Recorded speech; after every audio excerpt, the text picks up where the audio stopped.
Hello everybody, very good morning दोस्तों। आज एक बार फिर से आप लोग का RLY ऑनलाइन क्लासेज में मैं विवेक यादव स्वागत करता हूं। दोस्तों, मैं आप लोग को एक बार याद दिलाता हूं कि जो विद्यार्थी इस चैनल में नए हैं, पहले इस चैनल को सब्सक्राइब कर लें तथा बेल आइकन को दबाना ना भूलें, ताकि उनको इससे रिलेटेड हर वीडियो मिल सके और वो हर वीडियो का लाभ लें और उनका हर कॉन्सेप्ट अच्छे से क्लियर हो सके। दोस्तों, इसी के साथ आपके बिना हम टाइम लॉस किए तो आज का अपना टॉपिक शुरू करते। जैसा कि आप लोग देख रहे हैं दोस्तों, हमारा आज का टॉपिक है क्लास 10th की फिजिक्स चैप्टर 1 है दोस्तों। इसमें मोस्ट इंपॉर्टेंट टॉपिक है, यूपी बोर्ड की दृष्टि में हर बार इससे क्वेश्चन पूछे जाने वाले दोस्तों। प्रकाश का परावर्तन क्या है, मोस्ट इंपॉर्टेंट टॉपिक है। देखिए, प्रकाश का परावर्तन, रिफ्लेक्शन ऑफ लाइट। दोस्तों, आप लोग तो हर स्कूल में, हर आप लोगों को वीडियो में या कहीं भी बता दिया जाता है डायरेक्टली प्रकाश का परावर्तन क्या होता है, डायरेक्टली प्रकाश का परावर्तन बता दिया जाता है, लेकिन आपको कहीं एक शब्द ये नहीं बताया जाता है कि परावर्तन अर्थात रिफ्लेक्शन क्या होता है, व्हाट इज परावर्तन या फिर व्हाट इज रिफ्लेक्शन क्या होता है। दोस्तों, आपको आज तक नहीं कोई बताया होगा कि वनली परावर्तन या रिफ्लेक्शन क्या होता है। दोस्तों, परावर्तन का मतलब आपको हेडिंग से आप बता दे रहे हैं, आप पहचान के तुरंत जान जाओगे। परावर्तन का मतलब होता है दोस्तों, कोई चीज टकरा कर पुनः अपने माध्यम में वापस लौट जाए। दोस्तों, से कोई चीज कहीं से जा रही है, किसी वस्तु से या किसी चीज से टकरा के पुनः जहां से गई फिर वहीं पे वापस आ जाए, वही दोस्तों क्या कहलाता है, परावर्तन। दोस्तों, तो आपको आज से क्लियर हो जाना चाहिए। परावर्तन का मतलब दोस्तों होते हैं कोई वस्तु या कोई पदार्थ कहीं से टकरा कर या कोई कण टकरा कर पुनः वापस आना, वही क्या कहलाता है, परावर्तन। दोस्तों, तो हम प्रकाश का परावर्तन पढ़ रहे हैं तो प्रकाश टकरा कर वापस आएगा। अगर गेंद का परावर्तन पढ़ते हैं दोस्तों तो गेंद टकरा कर पुनः वापस आ जाती है। यदि किसी बच्चे का परावर्तन कर दें, अगर हम किसी बच्चे को पकड़ के ऐसे व्हाइट बोर्ड से टकरा दें, टकराने के बाद फिर वो जब वापस जाएगा तो उस बच्चे का परावर्तन दोस्तों होगा। मतलब कोई भी चीज रहेगा, अगर ये मेरा मार्कर है, मैं मार्कर को ऐसे इसी में टकराता हूँ, टकरा के फिर ये वापस आता है, इस मार्कर का दोस्तों परावर्तन होगा। तो आप याद रखिएगा, जब प्रकाश का परावर्तन क्या दोस्तों, याद रखिएगा, जब प्रकाश की किरणें किसी चिकने या पालिशदार, चिकने का मतलब दोस्तों एकदम समतल या पालिशदार, हमने कहा दोस्तों पालिशदार या चिकने सतह, पालिशदार का मतलब पेंट किया जाएगा तो चिकना एकदम चमकीला हो जाएगा। दोस्तों, सतह का मतलब दोस्तों पृष्ठ या तल से टकराती है, टकराने के बाद या आपतित होती है, दोस्तों ये आपतित भी कहा जाएगा तब भी सही है, टकराती है तो उसका अधिकांश भाग उसी माध्यम में पुनः वापस लौट जाता है। लौटने की या प्रकाश की किरण किसी के लौटने की घटना को या इस घटना को प्रकाश का परावर्तन का जैसे दोस्तों हमने राइट किया है। तो आप क्लियर, आपको उम्मीद करते हैं समझ में आ गया। जैसे हमने दोस्तों अब लेते हैं कोई प्रकाश किरण, आपको एक चीज बताया दोस्तों, अगर पूछा जाए आपको प्रकाश के परावर्तन की खोज किसने किया था, दोस्तों आपको मोस्ट इंपोर्टेंट अभी आज तक दुनिया में आपको कोई नहीं बताया गया होगा प्रकाश की परावर्तन की खोज किसने किया था। दोस्तों, ग्रीमाल्ड्री ने किया था, याद रखिएगा आप लोग दोस्तों, ग्रीमाल्ड्री ने दोस्तों इसकी खोज किया था, प्रकाश की परावर्तन की खोज ग्रीमाल्ड्री ने किया था दोस्तों। तो चलिए अब देखिए हमारा टॉपिक से रिलेटेड जब आपको पूछा जाए दोस्तों तो आप इतना थ्योरी राइट करेंगे, थ्योरी राइट करने के बाद आपको फिगर बनाना मोस्ट इंपॉर्टेंट है। अब देखिए दोस्तों, कोई हम यही मिरर ले लेते हैं, समतल दर्पण मतलब पालिश से, आप देखिए जो हमने दोस्तों ऐसे ऐसे ऐसे ऐसे रेखाएं खींची है, आपको दिख रहा होगा ऐसे ऐसे, उस डिजाइन ना बनावल है, मतलब भैया वो पेंट कइल है ना बाबू, एक तरफ से पेंट कर दिया गया है। अब यहाँ जो दूसरा पृष्ठ बनता चिकना वाला, वही चिकने वाले पृष्ठ को परावर्तक पृष्ठ कहा जाएगा या समतल पृष्ठ कहा जाता है। दोस्तों, ये जो चिकना वाला पृष्ठ है उसी पृष्ठ को हम परावर्तक पृष्ठ कहते हैं दोस्तों। अब देखिए यहाँ से आपको ए प्रकार एरो बनाना जरूरी, एरो नहीं बनाओगे तो आपका पूरा फिगर गलत हो जाएगा, बनाए रहेंगे लेकिन पूरा फिगर आपका गलत। ए से देखिए एक किरण इधर आ रही है, फिर यहाँ से टकराई है, फिर इधर घूम गई है, मतलब ये किरण आई फिर उसी माध्यम में वापस लौटी। जिधर माध्यम देखिए जो आपको M1 M2 है, एक माध्यम ऊपर बढ़ रहा, दूसरा माध्यम कहाँ नीचे, दो माध्यमों में बांट रहा अलग अलग।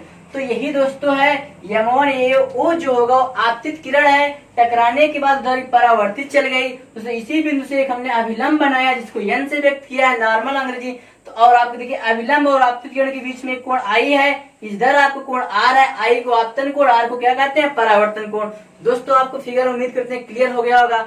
अब यदि दोस्तों आपको हम डिफिनेशन राइट नहीं करेंगे, आप लोग ध्यान सुनिएगा, अगर कोई आपसे पूछता है दोस्तों आपतित किरण क्या होता है तो क्या बताओगे, आप ध्यान दीजिएगा, आपतित किरण क्या होता है तो आप बताओगे दोस्तों परावर्तक, दोस्तों यही पूरा परावर्तक पृष्ठ है। परावर्तक पृष्ठ की ओर आने वाली प्रकाश की किरण को देखिए, यही परावर्तक पृष्ठ है, यही वाला दोस्तों, यही M1 M2 परावर्तक ने राइट किया, M1 M2 परावर्तक पृष्ठ है। इधर देखिए आ रही है परावर्तक पृष्ठ की ओर आने वाली किरण को आपतित किरण कहते हैं। दोबारा ध्यान दीजिएगा और पूछे परावर्तित किरण क्या होता है दोस्तों, देखिए बताओगे दोस्तों परावर्तक पृष्ठ से टकराकर वापस जाने वाली किरण को क्या कहते हैं दोस्तों, परावर्तित। एक बार दोबारा सुनिए, परावर्तक पृष्ठ से टकराकर वापस जाने वाली या उसी माध्यम में वापस लौटने वाली किरण को परावर्तित किरण कहते हैं दोस्तों। अगर आपसे पूछा जाए आपतन बिंदु क्या दोस्तों, जो O है वही आपतन बिंदु है। आपतन बिंदु किसे कहते हैं दोस्तों, तो आप बताओगे दोस्तों बताओगे आपतित किरण परावर्तक पृष्ठ, यही है आपतित किरण परावर्तक पृष्ठ के जिस बिंदु पर टकराती है या काटती है, मिलती है, उस बिंदु को हम आपतन बिंदु कहते हैं। आपतित किरण परावर्तक पृष्ठ के जिस बिंदु पर टकराती है या मिलती है, काटती है, उस बिंदु को क्या कहते हैं, आपतन बिंदु कहते हैं दोस्तों।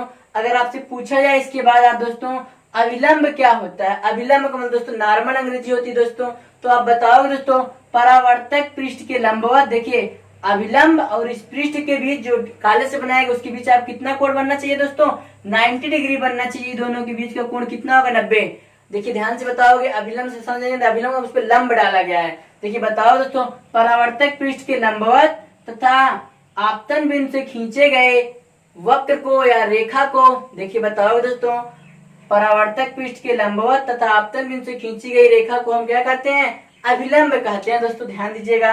अब अगर आपसे पूछा जाएगा आपतन कोण किसे कहते हैं दोस्तों, आपतन कोण को आई से व्यक्त करते हैं, आपतन कोण किसे कहते हैं, तो बताओगे दोस्तों आप लोग आपतित किरण तथा अभिलंब के बीच बने कोण को आपतन कोण कहते हैं, इसे आई से व्यक्त करते हैं। अगर आपको पूछा जाए परावर्तन कोण किसे कहते हैं, तब क्या बताओगे, आप बताओगे परावर्तित किरण तथा अभिलंब के बीच बने कोण को परावर्तन कोण कहते हैं, इसे स्मॉल r से व्यक्त करते हैं। दोस्तों अगर आपको आता है क्वेश्चन इसको I से क्यों, इसको R से क्यों, क्योंकि दोस्तों इसकी अंग्रेजी होती है I का मतलब इंसिडेंस एंगल, I इंसिडेंस का मतलब आपतन कोण, एंगल का मतलब कोण, R का मतलब रिफ्लेक्टेड एंगल, आपको हो जाएगा R ना, तो रिफ्लेक्टेड मतलब परावर्तन कोण।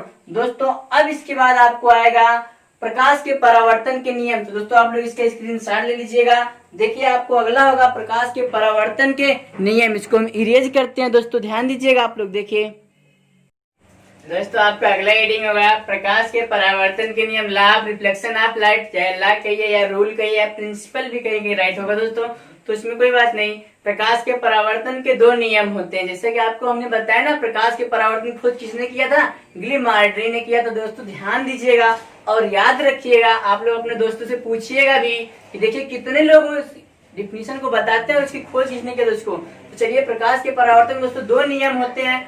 पहला नियम जैसे दोस्तों आपको एक बार फिर से फिगर बना रहे हैं, तो यही है, आप लोग समझ लीजिए, केवल देखिए यही, ये आपतित किरण था, परावर्तित या अभिलंब, तो आप ध्यान दीजिएगा। देखिए तो इसमें आपको राइट किया गया आपतित किरण, परावर्तित किरण तथा आपतन बिंदु पर बना अभिलंब, तीनों एक ही तल में होता है। तो इसका मतलब दोस्तों देखिए बता रहे हैं आपको, यही आपतित किरण कहाँ पे मिली है, बिंदु O पर। आपतित किरण बिंदु O पर मिला है और परावर्तित किरण बिंदु O पर मिला है तथा आपतन बिंदु यही O जो है, यही आपतन बिंदु है। इसी बिंदु पर क्या बना है, अभिलंब, यही दोस्तों वो कितने, तीनों एक ही तल में है। मतलब ये जो तीनों ए वाली रेखा है, जैसे कि तीनों रेखा दोस्तों आपको बता देते हैं एक बार, जो पहली रेखा होगी आपतित किरण, दूसरी परावर्तित किरण, तीसरा जो आपतन बिंदु, तीनों बिंदु किस पर है, O पर है, मतलब एक ही तल में है। मतलब तीनों का शुरुआत या कहीं से भी मिलते हैं तो O पर मिलते हैं, एक ही तल में बने होते हैं, इसलिए कहा दिया जाता है आपतित किरण, परावर्तित किरण तथा आपतन बिंदु पर बना अभिलंब तीनों एक ही तल में होते हैं, मतलब बिंदु O पर है। दोस्तों इसका दूसरा नियम आपको होता है आपतन कोण I तथा परावर्तन कोण R सदैव बराबर होते हैं। यहाँ वाला कोण I यहाँ वाले कोण R के बराबर होता है। दोस्तों अगर ये वाला कोण आपको 30 अंश मिलेगा, ये वाला भी कोण कितना होना चाहिए दोस्तों, 30 अंश ही रहेगा। अर्थात इसका मतलब दोस्तों क्या बन जाएगा यहाँ से, अर्थात कोण I बराबर कोण R, आप लोग याद रखिएगा। अब देखिए अगर आपसे क्वेश्चन यहाँ पे क्या बनता है, अगर पूछा जाए क्वेश्चन से आपको, जैसे देखिए कहा दिया जाएगा आपको, कोई आपको देखिए दिया रहेगा, देखिए क्वेश्चन एक बार हम पढ़ दे रहे हैं, आप लोग का आंसर बताइएगा। यदि आपतित किरण तथा अभिलंब के बीच बना कोण 30 अंश है तो परावर्तन कोण का मान ज्ञात। देखिए हमने क्या बोला दोस्तों, ध्यान दीजिएगा। हमने कहा है यदि आपतित किरण और अभिलंब यही है, इसके बीच का कोण 30 अंश है तो परावर्तन कोण यहाँ पे आर यह नहीं ये भी मान लेते हैं दोस्तों। देखिए ये आपतन कोण आई का मान 30 अंश, तो इसका भी मान कितना होगा दोस्तों, 30 अंश आएगा। यदि यही क्वेश्चन आपको ऐसे ना कहा कर दिया गया होता, कहा होता यदि किसी पृष्ठ है और आपतित किरण के बीच बना कोण, तो दोस्तों ध्यान दीजिएगा। देखिए हम एक क्वेश्चन यहाँ पे राइट कर देते हैं जो कि आपके लिए इंपॉर्टेंट होगा दोस्तों। देखिए तो इस क्वेश्चन को आप कैसे बताएंगे, देखिए थोड़ा घुमा फिरा के क्वेश्चन रहेगा दोस्तों। देखिए आपको राइट करते हैं, यदि किसी पृष्ठ है और आपतित किरण के बीच दोस्तों ध्यान दीजिएगा, के बीच बना कोण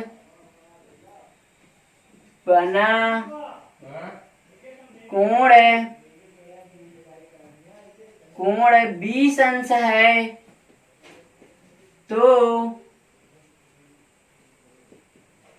परावर्तन कोण का मान होगा। अब देखिए दोस्तों इसको लिए आपको फिगर बनाना पड़ेगा। देखिए हम फिगर क्या बनाते हैं, देखिए क्या कहा इसमें दोस्तों, ध्यान दीजिएगा। देखिए करा आपको यहाँ पे करा यदि किसी पृष्ठ का मतलब वही समतल पृष्ठ। देखिए ध्यान दीजिए, यही कोई पृष्ठ है और इससे कोई प्रकाश किरण आएगी, वही आपतित किरण।